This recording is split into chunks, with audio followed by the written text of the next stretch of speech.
आज की खबर सिर्फ एक धमाके की कहानी नहीं है। ये उन चीखों की कहानी है जो कुछ ही सेकंड में सन्नाटे में बदल गई। ये उन यात्रियों की कहानी है जो अपने घर पहुंचने के सपने लेकर ट्रेन में बैठे थे, लेकिन उन्हें अंदाजा भी नहीं था कि उनका सफर मौत के इतने करीब पहुंच चुका है। पाकिस्तान के बलूचिस्तान में जाफर एक्सप्रेस पर हुआ ये हमला एक बार फिर इंसानियत को झकझोर गया। धमाके की आवाज इतनी भयानक थी कि पूरा इलाका कांप उठा। चारों तरफ धुआं, आग, चीखें और डर का मंजर दिखाई देने लगा। कुछ लोग अपने अपनों को ढूंढ रहे थे, कुछ घायल हालत में मदद के लिए पुकार रहे थे और कई ऐसे थे जो शायद कभी अपने घर वापस नहीं लौट पाए। आज के इस वीडियो में हम जानेंगे केटा के पास हुए इस बड़े ट्रेन धमाके की पूरी कहानी। हम समझेंगे कि बलूच लिबरेशन आर्मी यानी BLA क्या है, बलूचिस्तान में संघर्ष की असली वजह क्या है और क्यों ये इलाका सालों से अशांति और हिंसा का केंद्र बना हुआ है। आज हम बात करेंगे पाकिस्तान के बलूचिस्तान प्रांत में हुए एक बड़े और बेहद खौफनाक हमले की, जिसने पूरे इलाके में दहशत फैला दी। केटा के पास एक यात्री ट्रेन को निशाना बनाकर किए गए संदिग्ध आत्मघाती हमले में कई लोगों की मौत हो गई और दर्जनों लोग घायल हो गए। ये हमला सिर्फ एक आतंकी घटना नहीं है, बल्कि इसके पीछे बलूचिस्तान की दशकों पुरानी राजनीतिक अस्थिरता, अलगाववाद, सेना और स्थानीय संगठनों के बीच संघर्ष और पाकिस्तान की आंतरिक सुरक्षा से जुड़े गंभीर सवाल भी खड़े होते हैं। इस पूरे मामले को समझने के लिए हमें केवल धमाके की घटना नहीं, बल्कि उसके पीछे के इतिहास, राजनीति और वर्तमान हालात को भी समझना होगा। स्थानीय मीडिया रिपोर्ट्स के मुताबिक ये विस्फोट उस समय हुआ जब जाफर एक्सप्रेस अपने तय मार्ग पर आगे बढ़ रही थी। धमाका इतना जबरदस्त था कि रेलवे ट्रैक के आसपास खड़े कई वाहन क्षतिग्रस्त हो गए, घरों की खिड़कियों के शीशे टूट गए और पूरे इलाके में अफरा तफरी मच गई। यात्रियों के बीच चीख पुकार शुरू हो गई। कई लोग ट्रेन से कूदकर अपनी जान बचाने की कोशिश करने लगे। कुछ यात्रियों ने बताया कि धमाके के तुरंत बाद चारों तरफ धुआं फैल गया और लोगों को समझ ही नहीं आया कि आखिर हुआ क्या है। बचाव दल, एम्बुलेंस और सुरक्षा एजेंसियां तुरंत मौके पर पहुंची और घायलों को अस्पताल भेजने का काम शुरू किया गया। पुलिस अधिकारियों के अनुसार शुरुआती जांच में ये बात सामने आई कि हमला आत्मघाती हो सकता है। संदिग्ध हमलावर ट्रेन के करीब पहुंचा और उसने विस्फोट कर दिया। इस धमाके के कारण रेलवे ट्रैक के आसपास भी आग लग गई, जिसे बुझाने के लिए दमकल विभाग की कई गाड़ियों को मौके पर बुलाया गया। घटना के बाद पूरे इलाके को सुरक्षा बलों ने घेर लिया और आम लोगों की आवाजाही रोक दी गई। अधिकारियों ने लोगों से अपील की कि वो घटना स्थल के आसपास इकट्ठा न हो, ताकि राहत और बचाव कार्य में किसी प्रकार की बाधा न आए।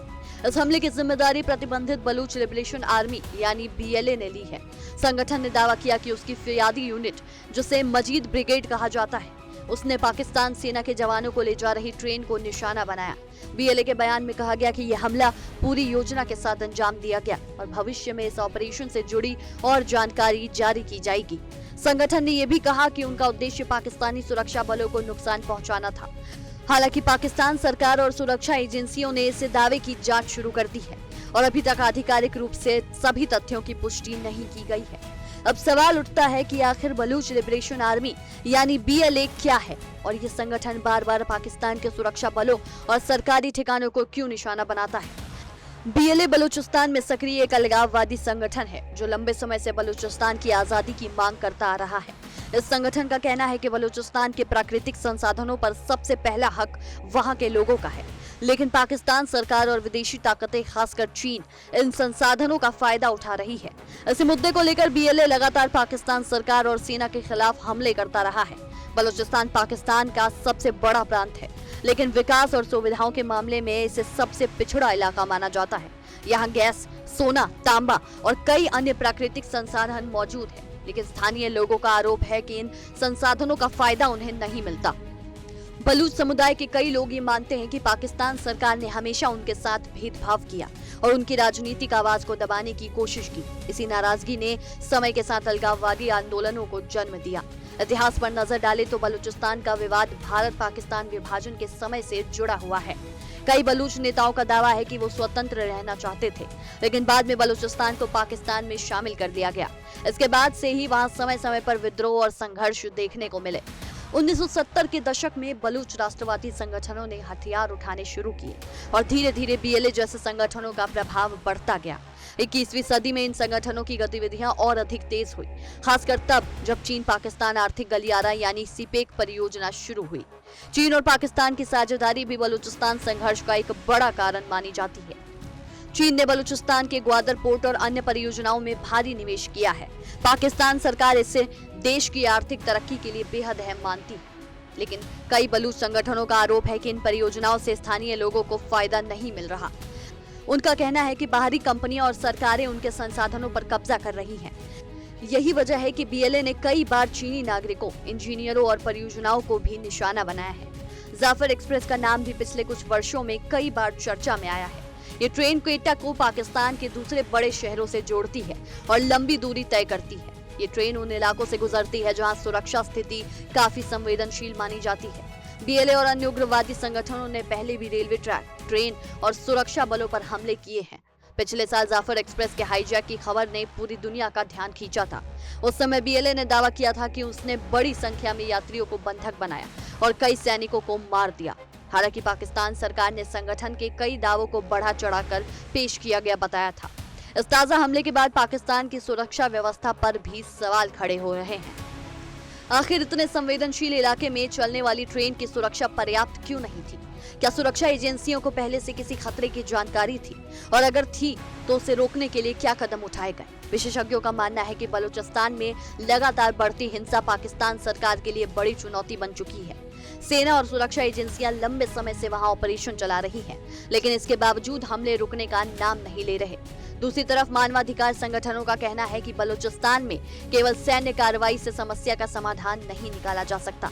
उनका मानना है कि स्थानीय लोगों की राजनीतिक और आर्थिक शिकायतों को समझना भी जरूरी है। कई रिपोर्ट्स में ये आरोप लगाया गया है कि बलूचिस्तान में जबरन गायब किए जाने, गिरफ्तारी और मानवाधिकार उल्लंघन की घटनाएं होती रही हैं।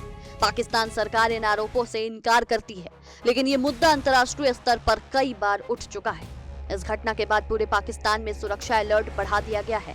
रेलवे स्टेशनों, सैन्य ठिकानों और सार्वजनिक स्थानों पर अतिरिक्त सुरक्षा बल तैनात किए गए हैं। सरकार ने घटना की जांच शुरू कर दी है और जिम्मेदार लोगों को पकड़ने का दावा किया है। वहीं अस्पतालों में घायलों का इलाज जारी है। कई घायल यात्रियों की हालत गंभीर बताई जा रही है। स्थानीय लोगों ने भी राहत कार्य में हिस्सा लिया और घायलों को अस्पताल पहुंचाने में मदद की। विशेषज्ञों का मानना है कि ये हमला केवल एक सुरक्षा घटना नहीं है, बल्कि ये पाकिस्तान के अंदर मौजूद गहरे राजनीतिक और सामाजिक संकट को भी दर्शाता है। बलूचिस्तान लंबे समय से अशांति, बेरोजगारी, गरीबी और राजनीतिक असंतोष का सामना कर रहा है।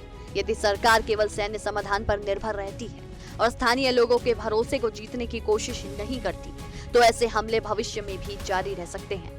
अंतर्राष्ट्रीय स्तर पर भी इस हमले पर नजर रखी जा रही है, क्योंकि बलूचिस्तान केवल पाकिस्तान का आंतरिक मामला नहीं रह गया। यहाँ चीन के निवेश, क्षेत्रीय राजनीति, आतंकवाद और सुरक्षा से जुड़े कई बड़े मुद्दे जुड़े हुए हैं। अगर इस क्षेत्र में अस्थिरता बढ़ती है तो उसका असर पूरे दक्षिण एशिया पर पड़ सकता है। यही वजह है कि दुनिया की कई एजेंसियां और विश्लेषक बलूचिस्तान की स्थिति पर लगातार नजर बनाए हुए हैं। अब सबसे बड़ा सवाल ये है कि आगे क्या होगा? क्या पाकिस्तान सरकार बलूचिस्तान में शांति स्थापित कर पाएगी?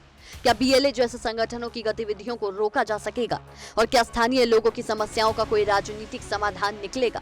फिलहाल इन सवालों के जवाब साफ नहीं है, लेकिन इतना जरूर है कि क्वेटा के पास हुआ ये हमला आने वाले समय में पाकिस्तान की सुरक्षा और राजनीति दोनों पर गहरा असर डाल सकता है। इस घटना ने एक बार फिर ये दिखा दिया कि आतंक और हिंसा का सबसे बड़ा नुकसान आम लोगों को उठाना पड़ता है। ट्रेन में सफर कर रहे कई निर्दोष यात्री इस हमले का शिकार बने। किसी ने अपना परिवार खोया, किसी ने अपने प्रियजन को घायल हालत में देखा और कई लोग अब भी उस भयावह पल के सदमे से बाहर नहीं आ पाए हैं। किसी भी संघर्ष या राजनीतिक लड़ाई में जब आम नागरिकों की जान जाती है तो उसका दर्द सबसे ज्यादा गहरा होता है।